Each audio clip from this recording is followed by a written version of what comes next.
আমাকে ছেড়ে থাকতে আপনার খুব আনন্দ লাগে, তাই না? আমাকে দেখতে ইচ্ছে হয় না কখনো?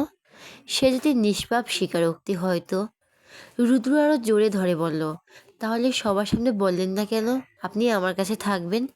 সে যদি মিহিকণ্ঠে বলল, বারে আমার বুঝি লজ্জা করে না? আমি তো আর আপনার মতো লজ্জা শরমে মাথা খেয়ে পারি না।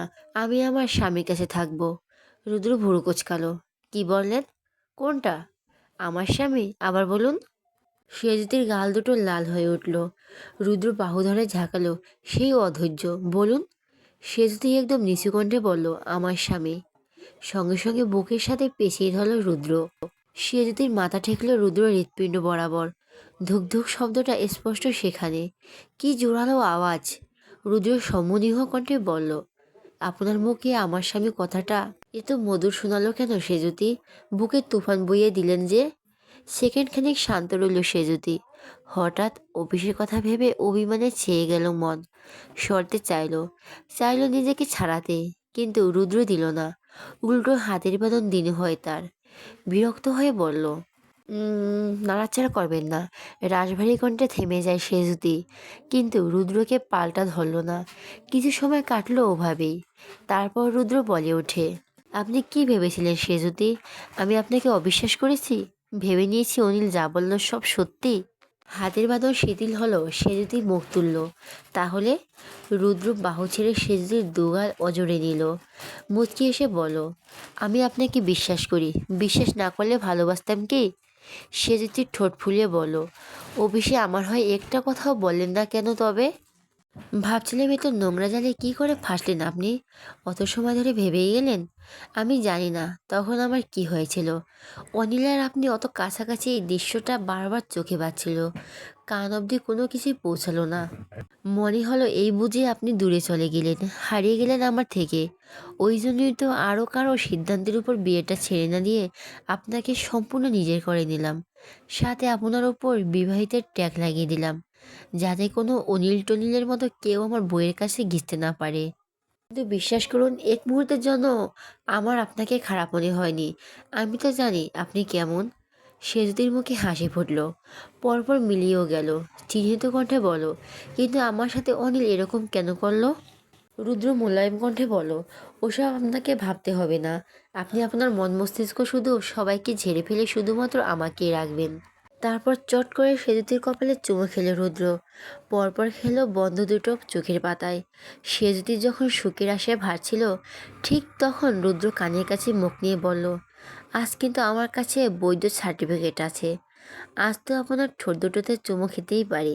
সেজুতির লজ্জায় কুঁকড়ে গেল। ওপরের ঠোঁট দিয়ে চেপে ধরল নির্মভাগ।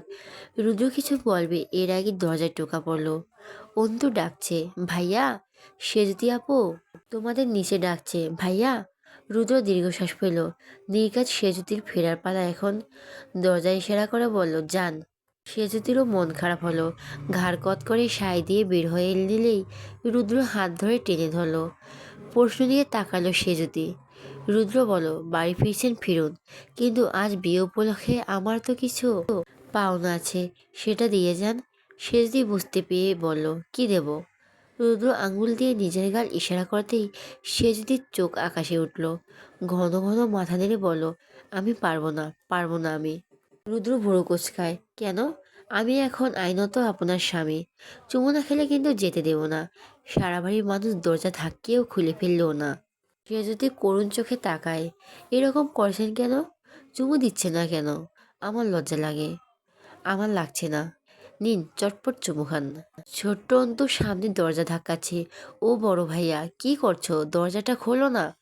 আরে তোমাদের ডাকছে তো। সে যদি এখন কি করবে বুঝে পেল না। অন্তু যেভাবে ডাকছে বাড়ি কেউ শুনলে কি না কি ভেবে বসে। আবার এদিকে রুদ্র বেহায়া শর্ত। এমনিতেই লোকটার কাছে এলে শরীর কাঁপতে থাকে, আবার একে চুমু খাওয়া। রুদ্র ঝুঁকে এসে সেজদির মুখের সামনে গাল বাড়িয়ে দিল। এরপর দরজা দিক তাকিয়ে আবার রুদ্র পেতে রাখা গালে তাকালো সেজতি। অসহায় কণ্ঠে বলল, চুমু খাওয়া কি খুব জরুরি? অবশ্যই। সে যদি মোচড়াতে সময় নিয়ে টুপ করে একটা চুমু খেলো রুদ্র গালে। রুদ্র সোজা হয়ে দাঁড়াতেও পারল না। এর আগে দরজা খুলে ছুটে বেরিয়ে গেল সে। অন্তু হাঁ করে দেখলো সেজুতি দৌড়ে যাওয়া। বোকা মেয়েটা রুদ্র দিক চেয়ে টুপ টুপ পলক ফেলে বলল, আপুর আবার কি হলো, এমন ছুটলো কেন? রুদ্র মুচকি এসে বলল, জিনে ধরেছে। পথে রুদ্র নম্বর থেকে খুদে বার্তা পেল সেজুতি। তাতে লেখা, আপনার আর অফিসে আসার দরকার নেই। সেজুতির এতক্ষণে উৎফুল্ল মন নিমিষেই থেমে গেল। রুদ্রদেব বলেছে তাকে বিশ্বাস করেছে, তবে অফিসে যেতে মানা করলো কেন? এই পরশুদিন অফিসে মিষ্টি বিতরণ করেছে অব্র, সম্পূর্ণ নিজের বুদ্ধিতে, ভাইয়ের বিয়ের খুশিতে হয়ে। তাতে লুবনার অবস্থা খারাপ হয়ে গেছিল। আজ অফিসে আবার মিষ্টি দেখে বিস্মিত সে। রুদ্র দুজন লোক লাগিয়ে মিষ্টির প্যাকেট অফিসে ঢোকাচ্ছেন। তন্মধ্যে একজন বসির পর থেকে রুদ্রকে দেখে দাঁড়িয়ে গেলেও মিষ্টি দেখে বসতে ভুলে যায়। প্রশ্ন জিজ্ঞাসা নিয়ে একে অপরের মুখ চাওয়াচাওয়ি করে। রুদ্র ম্যানেজারকে ডেকে বলো সবাইকে বিতরণ করতে। সে বাদ্যের মতো মাথা নেড়ে ব্যস্ত হলো। অব্র খুশি যেন ধরছেই না, সে অকারণেই ডগমগ করছে। বাকিরা কেউ প্রশ্ন করতেও পারছে না, চুপচাপ দেখছে। ক্যাবিনের সামনে দাঁড়ানো লোভনা একবার অনিলকে দেখলো, এরপর এগিয়ে গেল রুদ্রর দিকে। রুদ্র সামনে তাকিয়ে লোভনা পাশে দাঁড়ালো, ঠোঁট চাটলো জিভ দিয়ে। কিসের মিষ্টি স্যার? আমার বিয়ের। ও, খেয়াল করতে চমকে তাকালো। আপনার বিয়ের মিষ্টি মানে? কার সাথে? রুদ্র উঁচু কণ্ঠে বলছিল। সবাই শুনেছে। অনিল মুখের সামনে কেবল ধরেছিল মিষ্টিটা। রুদ্রর কথায় হাত থেমে গেল। যার সাথে হওয়ার কথা ছিল তার সাথেই হচ্ছে। লুবনার এই কথা শ্বাস নিতে ভুলে গেল। তার মানে সেজুতির সাথে সম্পর্ক ভাঙেনি রুদ্রর? লুবনা অধৈর্য হয়ে পড়ল, খেল হারালো মেজাজের। মানে এত কিছুর পরও আপনি ওই দুশ্চরিত্রা মেয়েটাকে বিয়ে করবেন? কথাটা বলতে দেরি, লুবনার গালে ঠাটিয়ে চর বসাতে দেরি হলো না রুদ্রর। শক্ত হাতের চরে লুবনা মাথা ঝিমঝিম করে উঠল, ঘুরে পড়তে পড়তেও বেঁচে গেল। অবিশ্বাস্য চোখে তাকালো রুদ্রর দিকে।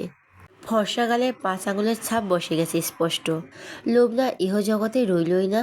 কান দুটো গরম হয়ে গেল লজ্জায়। সবার সামনে একটা মেয়েকে এভাবে একটা ছেলের হাতে চর খেতে, এটা কি স্বাভাবিক নয়?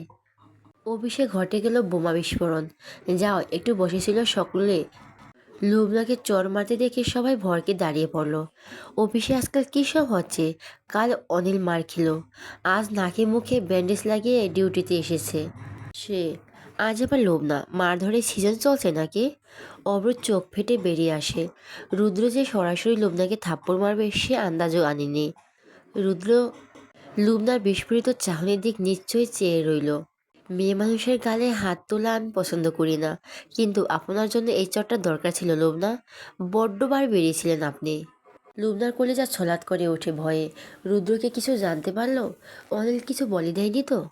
গাল থেকে হাত নামিয়ে শুধালো, কি করেছি আমি? গলা কাঁপছে লোবনার।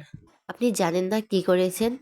রুদ্রের শান্ত কণ্ঠ, যেন সে বিন্দুমাত্র রেগে নেই, অথচ ভেতরটা ক্রোধে ফাটছে।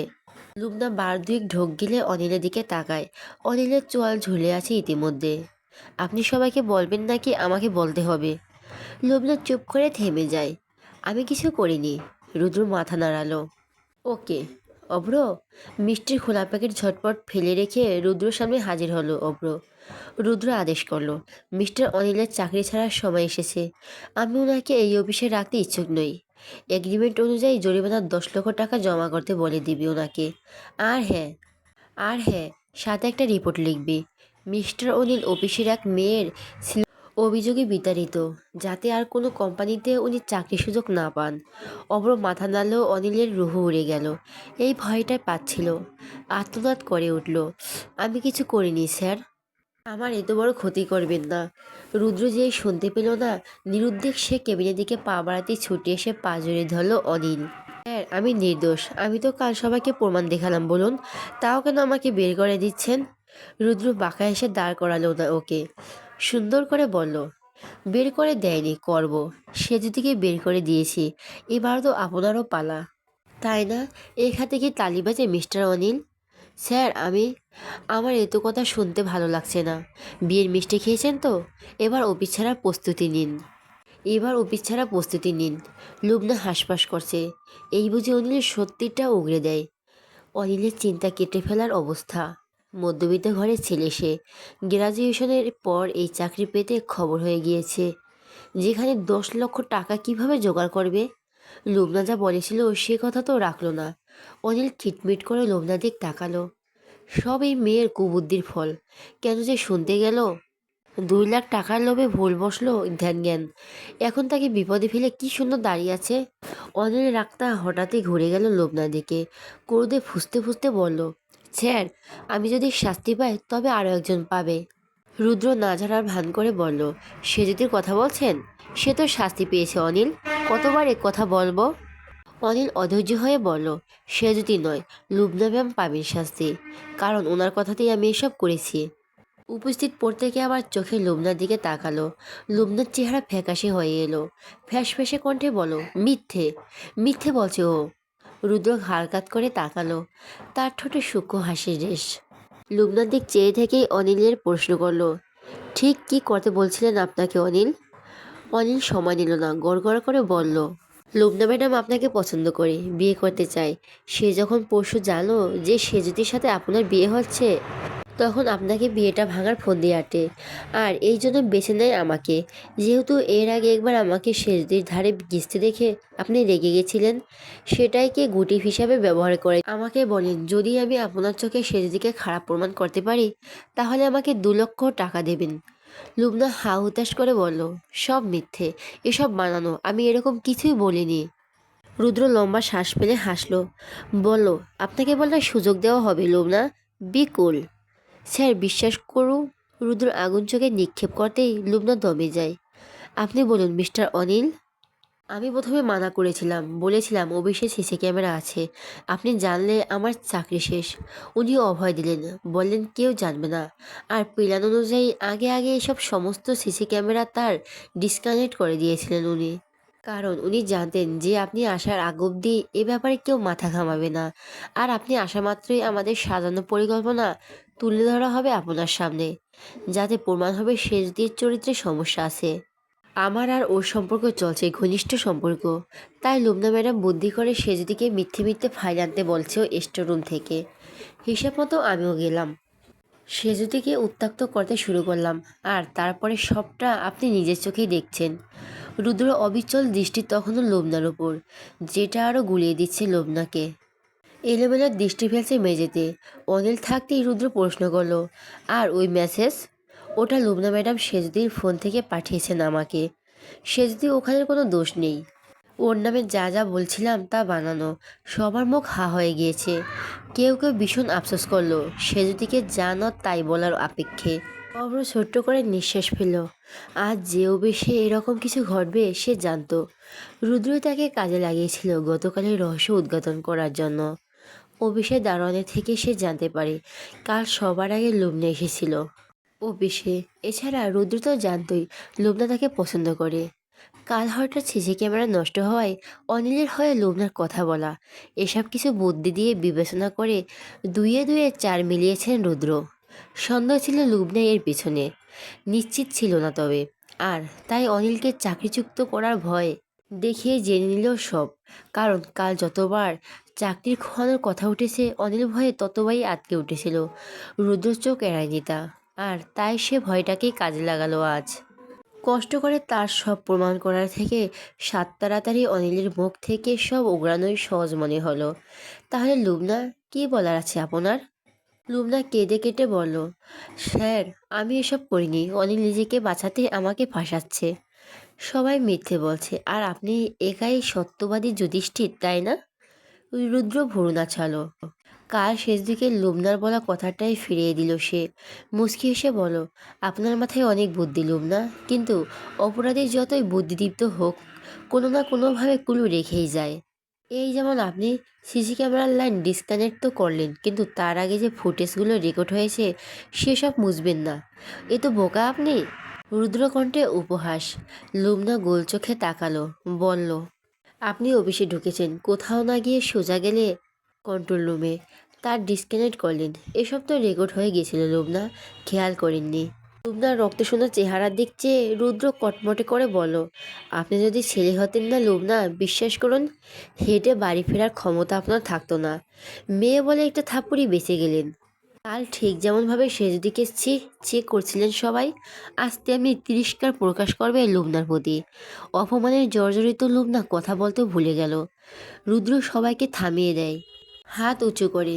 সে যদি আমার স্ত্রী, তার প্রতি পূর্ণ বিশ্বাস আমার আছে, ছিল আর থাকবে।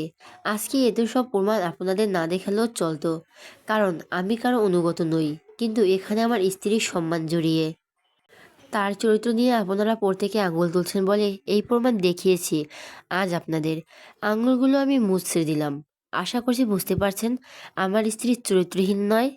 গতকাল যে লোকটি বলেছিল স্যার নিশ্চয়ই একজন চরিত্রহীন মেয়েকে বিয়ে করবে না, তার দিক চেয়ে শেষ কথাটা উচ্চারণ করল রুদ্র। লজ্জায় সে মাথা নামিয়ে নিল। রুদ্র ফের লুবনা দিকে মন দিল। ঠান্ডা স্বরে বলল, আপনি আমার সেজুতির লাইফ হেল করতে চেয়েছিলেন না, এখন আপনার লাইফ হেল করে দেব আমি। গায়ে হাত তুলে নয়, অন্যভাবে। রুদ্র রওশনের একটা নোটিশ ছড়িয়ে পড়বে আর জীবনভর কোনো চাকরি জুটবে না আপনার। লুবনার দম আটকে এলো গলায়। রুদ্র চোয়াল শক্ত করে অব্রকে বলল, এই দুটোকে এক্ষুনি ঘাড় ধাক্কা দিয়ে বার করে দিবে অফিস থেকে। না, তুই না, সিকিউরিটিকে ডাক। এদের স্পর্শ করে তুই তোর হাত নোংরা করিস না অব্র। রুদ্র গটগট করে কেবিনে ঢুকে পড়ে। পেছনে অনিল আকুতি মিনতি শুরু করলেও লুবনা শক্ত দাঁড়িয়ে থাকে। অনিল নিয়ন্ত্রণ হারিয়ে মারতে উদ্যত হয়। আজ তোর জন্য আমার চাকরি গেল, তোকে আমি। কিন্তু এর পূর্বে দুজন ধরে আটকালো তাকে। লুবনা হকচকে গেছিল। অব্র সিকিউরিটি গার্ড ডেকে বলো এদের ঘাড় ধরে বাড়ি বার করুন। আর ভবিষ্যতে এই অফিসের আশেপাশে দেখলে পুলিশকে ফোন করবেন। সিকিউরিটি গার্ডগুলো সত্যি তাই করলো। লুবনা আর অনিলকে এক প্রকার ছুঁড়ে ফেলে অফিসের বাইরে। তাদের মুখের ওপর ধরম করে কাঁচের দরজা লাগিয়ে দিল। তারপর অনিল এবার হাড়ি হাড়ি টের পাচ্ছে অতি লোভে তাঁতি নষ্ট। হঠাৎ করে রুদ্র তলব। বাসার নিচে গাড়ি নিয়ে অপেক্ষামান সে। বিকেলের দিক ঘুম থেকে উঠলেই এমনিতেই মেজাজ তুঙ্গে থাকে, আবার হুট করে রুদ্রর ডাক। সব মিলিয়ে তিরিক্ষ মেজাজ ছুটল সে যদি। এর মধ্যে একদিন কেটেছে, গোটা 24 ঘন্টা না একটা কল, না একটা মেসেজ দেওয়া লোক। অকস্মাৎ বাসার নিচে কেন এসেছে সেটাই প্রশ্ন। জড়তা কাটিয়ে সে যদি কয়েকবার ফোন দিলেও কল রিসিভ হয়নি। এতেই ক্ষুণ্ণ সে যদি। চুলগুলো কোনো রকম আশ্রে পরিপাটি হয়ে নিচে নামলো। রুদ্র গাড়িতে হেলান দিয়ে দাঁড়িয়ে আছে, কানে ফোন, আরেক দিক তাকে কথা বলছে কারোর সাথে। রুদ্র সুন্দর মুখটা দেখতেই বিরক্তি। ঘুম ঘুম ভাব কেটে গেল দিবিশেই। ভুলে বসলো লেগে থাকার কথা। শুরু হলো চেনা সেই ধুকপুকানি। ফিরে এলো কম্পন। গুটি গুটি পায়ে সামনে এসে দাঁড়ালো সে যদি। রুদ্র ফোন কানে ঠেকিয়েই তার দিক ফিরল। চেহারায় কঠিন ভাব সহজ হলো তৎক্ষণাৎ। কোচখানো পুরো টান টান করে শীতল কণ্ঠে বলো, বসুন। রুদ্র গাড়ি ইশারা করলো। সে যদি চোখ বড় বড় করে নিচের অপাদ মস্তক দেখল। এই মুহূর্তে বাসায় পড়ার একটা সুতির থ্রি পিস পরনে, তাও আবার ওড়না অন্য থ্রি পিসের। এ তো তাড়াহুড়ো এলো যে খেয়ালই করেনি। সাথে দুপুরের খাওয়ার পর মোনারার চুলে তেল লাগিয়ে দিয়েছেন। তেলের পরিমাণ এত বেশি ছিল যে সেজদির গাল দুটো তেল তেলে হয়ে আছে। এখন এই অবস্থায় রুদ্র কোথায় নিয়ে যাবে? ইস, আগে জানলে এমন মর্মান্তিক অবস্থা কখনই আসতো না। সেজদির মন খারাপ করে ঠোঁট উল্টে উঠে বসলো গাড়িতে। বারান্দা থেকে দেখলেন মোনারা। রুদ্রকে দেখে মুচকি হেসে ঘরে চলে এলেন। মনে মনে তুষ্ট হলেন ওদের ভালোবাসার টানে। অনেকক্ষণ লাগলো রুদ্রর ফোনালাপ শেষ করতে। ভেতর থেকে সে যদি যা বুঝলো রুদ্র কাউকে প্রচণ্ড ঝাড়ছিল। এক একটা ধমক যেন বর্জ্যের নেয়। প্রত্যেকবার রুহু লাফিয়ে উঠেছিল তার। রুদ্র কথা শেষ করে ফোন পকেটে ভরলো। ঘুরে এসে বসে গাড়ি স্টার্ট করলো। সে যদি কোনো প্রশ্নই করলো না। আসলে করবে সাহসটাই পেল না। রুদ্র নির্ঘাত মাথা গরম। কিছু বললে আরও রেগে যাবে হয়তো। গাড়ি একটুখানি চলেই থেমে গেল। সে যদি বাইরে তাকিয়ে দেখলো তাদের বাসার কাছেই ফাঁকা রাস্তা একটা। রুদ্র দিক চেয়ে প্রশ্ন করলো, কি হয়েছে, গাড়ি থামালেন যে? রুদ্র গভীর চোখে তাকালো, অকপটে বলল, কাছে আসুন। সেজদির বুক ধড়ফড় করে উঠল। গাড়ি জানালার কাঁচগুলো তরতর করে উপরে উঠে গেল। চালু হলো এসির ঝিমঝিম শব্দ। সেই ঠান্ডা সেজদির প্রতিটি লোমকূপ কাঁপছিল। অস্পষ্ট স্বরে শুধালো, কি? রুদ্র অপেক্ষা না করে হাতে টান বসায়। সে যদি খুব দ্রুত আছড়ে পড়ল শক্ত বুকের ওপর। ঝুঁটি বাঁধা চুল দুটো ওড়ে কানের পাশে গোছা চুলে ডেকে যায় চোখ। রুদ্র খুব যত্নে চুলগুলো আবার কানের পিঠে গুজে দিল। শব্দ করে শক্ত এক চুমো খেল সেজদির গালে, তারপর কপালে। সেজদি হালকা চোখ খুলে তাকাতেই রুদ্র কপালে কপাল ঠেকালো। আপনি আমায় পাগল করে দিচ্ছেন। সে যদি কবে আপনাকে সম্পূর্ণ নিজের করে পাবো আমি? ধৈর্যের বাদ যে মানছেই না আমার। রুদ্রের কণ্ঠে জড়তা। সে যদি নুয়ে গেল লজ্জায়। সমগ্র শরীর সুরসুর করে শিহরণে। কবে আসবেন কাছে? কবে একটু তৃষ্ণা মিটিয়ে আপনাকে ছুঁতে পারবো আমি? রুদ্র উষ্ণ শ্বাস সেজদির নিঃশ্বাসও ঘন হয়। সে মন্ত্রের মতো আওড়ালো, খুব শিগগিরই। রুদ্র চট করে নিজেকে ফিরে আসে। সেজদিকে ছেড়ে দিয়ে সোজা হয়ে বসে সামনে তাকিয়ে অভিমান নিয়ে বলল, সেই শিগগিরিটা আসতে অনেক দেরি। তবে সবে থার্ড সেমিস্টার উঠলেন, এখনও 2 বছর বাকি আপনার। অনার্স শেষ হবে, তারপর বড়রা সিদ্ধান্ত নেবে কবে বিয়ে হবে আমাদের। এরপরেই না। রুদ্র স্টিয়ারিংয়ের ওপর বাড়ি মেরে বিরক্তি প্রকাশ করলো। ধ্যাত, ওই দিন যদি আপনি একবার বলে দিতেন আপনি আমার কাছেই থাকবেন, সেদিন রাতে বাসর হয়ে যেত আমাদের। সেজদির কান দুটো গরম হয়ে গেল। ঠোঁটগুলো আলাদা করে ড্যাব ড্যাব করে চেয়ে রইল অন্যদিক ফিরে থাকা নিরুদ্বেগ রুদ্রের দিক। এতটা বেহায়া মানুষ কি করে হয় ভেবে পেল না সে। লজ্জায় কুণ্ঠায় এইটুকুনি হয়ে যাওয়া সে যদি বহু কষ্টে আওয়াজ বের করলো মুখ থেকে, আমি যাচ্ছি, মাকে বলে আসেনি। সে যদি বের হতে নিল। আসলে পালাতে চাইছে মেয়েটা। সদ্য বিয়ে করা বরের মুখে এমন লাগামহীন কথাবার্তা শুনে গোটা দেহ শিরশির করছে। সিঁড়ি দ্বারা বইছে ঠান্ডা স্রোত সিঁড়ি নদী। এখান থেকে পালাতেই যেন বেঁচে যাবে, বিলবে মুক্তি। অথচ রুদ্র জল ঢেলে দিল তার পরিকল্পনায়। খপ করে ধরে ফেলল হাত। সে যদি লতার মতো দেতিয়ে মাথা নিচু করে নিল। ওই চিকন চোখে তাকাতেও কেমন লাগছে। বুকে দিরিম দিরিম শব্দ হচ্ছে। সে তো স্পষ্ট টের পাচ্ছে। রুদ্র শুনছে না। হঠাৎ হাতে শীতল কিছুর স্পর্শে মাথা তুলল সে যদি। দুগোছা চকচকে স্বর্ণের চুড়ি রুদ্র পরিয়ে দিচ্ছে। কি মনোযোগ তার! একটা একটা করে ঢোকাচ্ছে হাতে। সে যদি ভীষণ অবাক হলো। রুদ্র পরিয়ে দিয়ে ইশারায় অন্য হাতটা চাইল। সে যদি চুপচাপ এগিয়ে দিল, সে হাতেও পড়ল। চুরির বাক্সটা ছুঁড়ে মারল পেছনের সিটে। সে যদি দুটো হাত চোখের সামনে ধরল। চুড়িগুলোর ডিজাইন এত সুন্দর! অবাক কণ্ঠে বলো, এগুলো কেন এনেছেন? রুদ্র জবাব দিল না। সে ব্যস্ত অন্য একটা ছোট্ট লাল বক্স নিয়ে। সে যদি হাত ভুলে সেদিকে তাকায়। বাক্স খুলতে জল জল একটা সূক্ষ্ম নসপিন মাথা তোলে। রুদ্র ভুরু কুচকে সেজদির দিক চেয়ে ওর গাল হালকা টেপে ধরল। এপাশ ওপাশ করে কিছু একটা দেখলো। সেজদি বোকার মতো দেখছে শুধু। রুদ্র কাছে এগিয়ে এসে আস্তে করে নসপিনটা নাকে সেজেতে রাখলো। স্বল্প চাপ দিতেই ব্যথায় লাফিয়ে উঠল সেজুতি। রুদ্র থেমে গেল। উদ্বিগ্ন কণ্ঠে বলো, খুব বেশি ব্যথা পেয়েছেন? সেজুতি মাথা নাড়ালো। পায়নি, মিহি কণ্ঠে বলল, পরিয়ে দিন। রুদ্র পরিয়ে দিল। মোটামুটি বেগ পোহাতে হলো এতে। বেশ অনেক দিন যাবৎ সেজুতির নাক খালি থাকাতেই এরকম হয়েছে। নাকের পাটা লাল হয়ে গিয়েছে দেখে রুদ্র অদূরে হাত বুলায়। এটুকুতে ইচ্ছে না দমিয়ে গভীর চুমুও বসালো সেখানে। সেজুতির ওড়না উড়িয়ে ঘোমটা তুলে দিল মাথায়। মুগ্ধ কণ্ঠে বলল, আপনাকে এখন একদম আমার বউয়ের মতো লাগছে। একটু সুন্দর না হলেও পারতেন। সেজুতির গাল রক্তিম হয়ে ওঠে। এই প্রথম রুদ্র সরাসরি প্রশংসা করলো। সেজুতির থুতনি এসে বুকে লাগে। রুদ্র ওর তুলতুলে হাত দুটো মুঠোয় ধরে বলল, স্বর্ণের চুড়ি পরলে মেয়েদের বউ বউ লাগে। মাকে দেখতাম পরতে, তাই আর ডায়মন্ড দিতে ইচ্ছে হয়নি। এগুলো সবসময় পরে থাকবেন। সেজুতি মাথা দোলায়। পরে থাকবে সে। রুদ্র সেজুতির থুতনি তুলল। তাকান। লুহু স্বরে কেঁপে কেঁপে তাকালো সেজুতি। রুদ্র সম্মান দিল না। চট করে ছোট্ট চুমো খেলো ঠোঁটে। সেজুতি হক চকালো। চোখ বড় করে তাকালো। রুদ্র ততক্ষণে সোজা হয়ে বসেছে। গাড়িতে টান মেরে সেজুতি বাসার কাছে থামলো। বলল, যান। সেজুতি অবাক না হয়ে পারল না। রুদ্র নিরুদ্বেগ ভঙ্গিমা তো অবাক করার মতোই। তবুও সে প্রত্যুত্তর করেনি। চুপচাপ নেমে হাঁটা ধরল।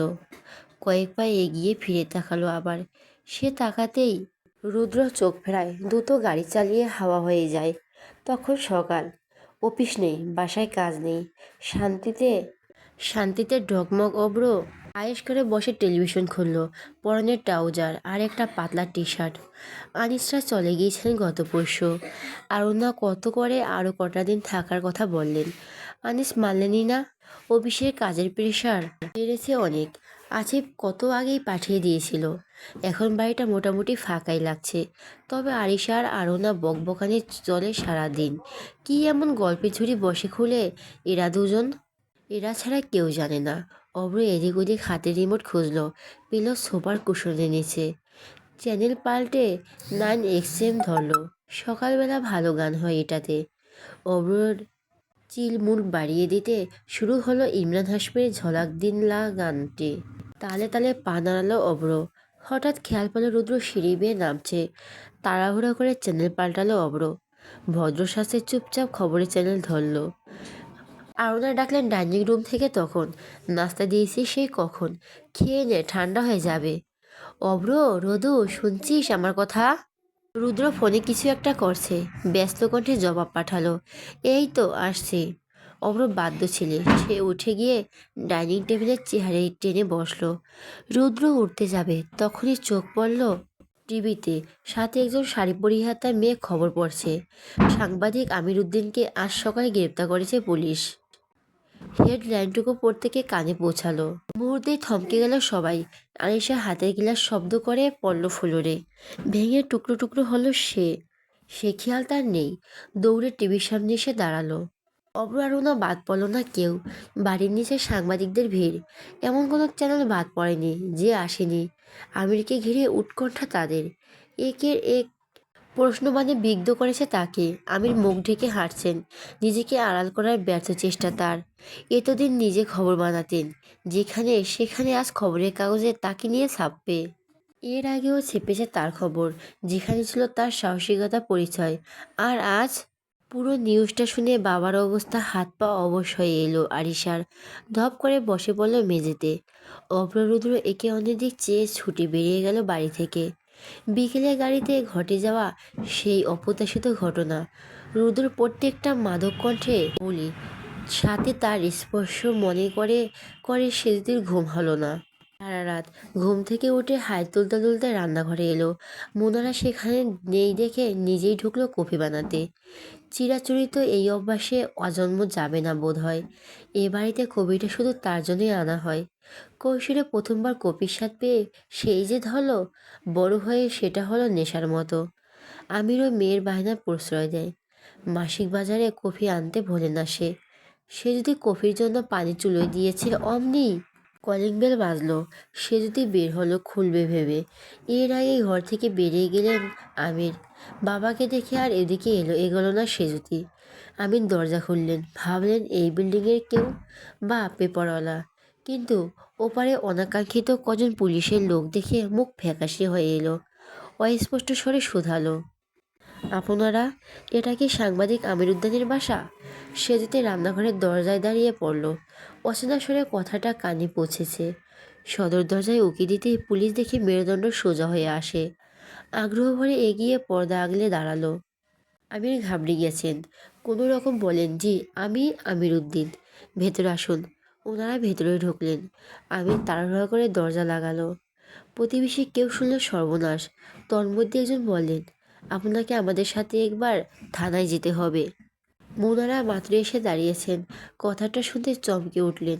সে যদিও ভুলে গেল নিজের উস্কোস্কো চেহারার কথা, ভুলে গেল বাইরের লোকজন। সে বেরিয়ে এসে উদ্বিগ্ন দিয়ে বলল, কেন, কি করেছে আমার বাবা? আমির নিচের দিক চেয়ে, সাথে বিন্দু বিন্দু ঘাম জমেছে কপালের চারপাশে।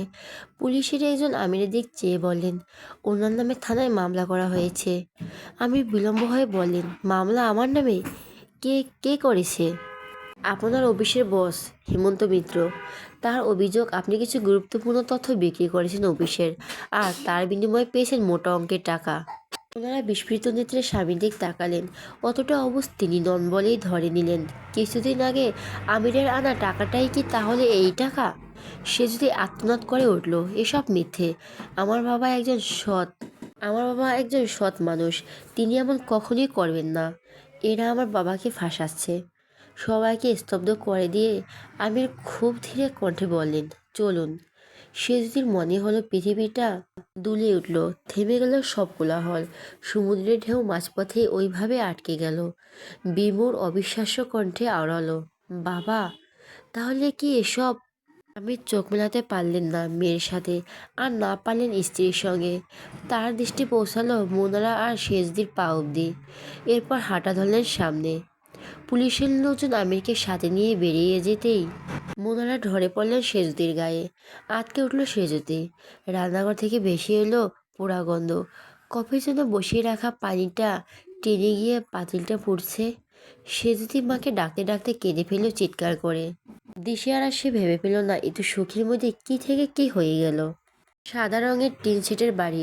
মেঝের দেওয়াল পাকা হলো, মাথার উপর টিনের চাল। সামনে একটা মস্ত বড় উঠান। এক পাশে সবুজ রঙের টিউবওয়েলে বসানো, অন্য পাশে লাউয়ের মাছা, তার পাশে নিচে ছোট ছোট মরিচের গাছ। উঠোন ভর্তি মানুষের পায়ের নিচে পিষ্টে হচ্ছে গাছগুলি। গ্রাম অঞ্চলে কেউ মারা গিয়েছে শুনলে চিনুক না চিনুক লোকজন দেখে যেতে ভোলে না। এটাই তাদের সৌজন্যবোধ।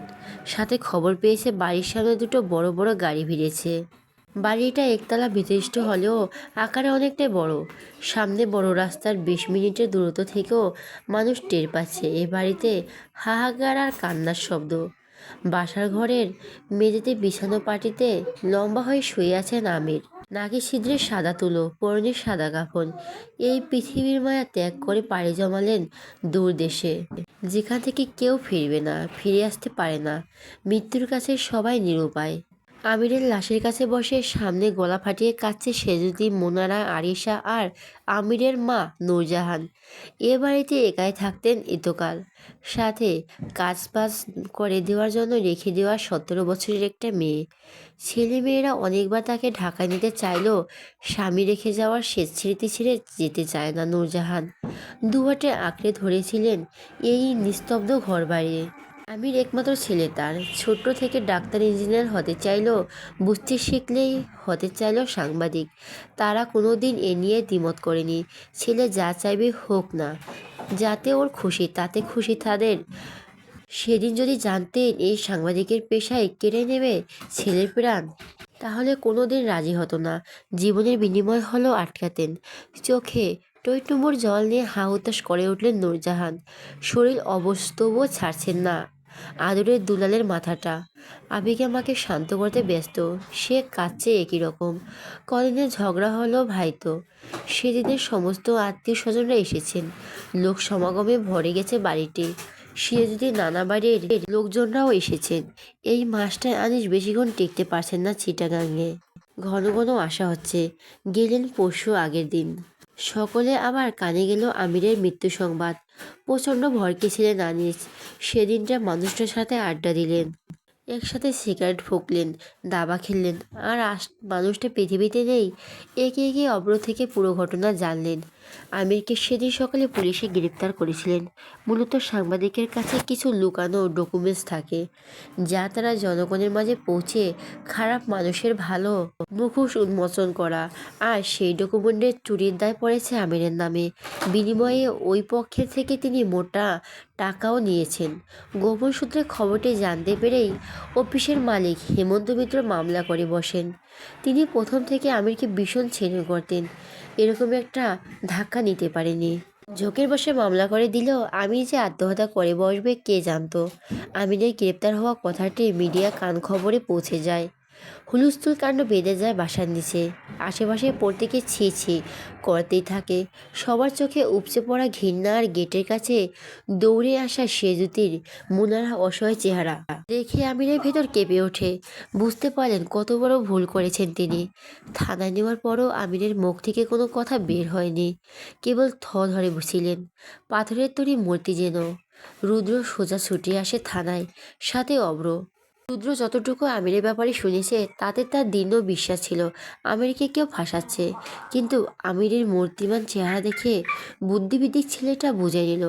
অব্র যখন ব্যস্ত হলো আমিরের জামিন নিয়ে, আমির ঠান্ডা কণ্ঠে বলে দিলেন, আমার জামিন চাই না, তোমরা চলে যাও। রুদ্র নিরুত্তর।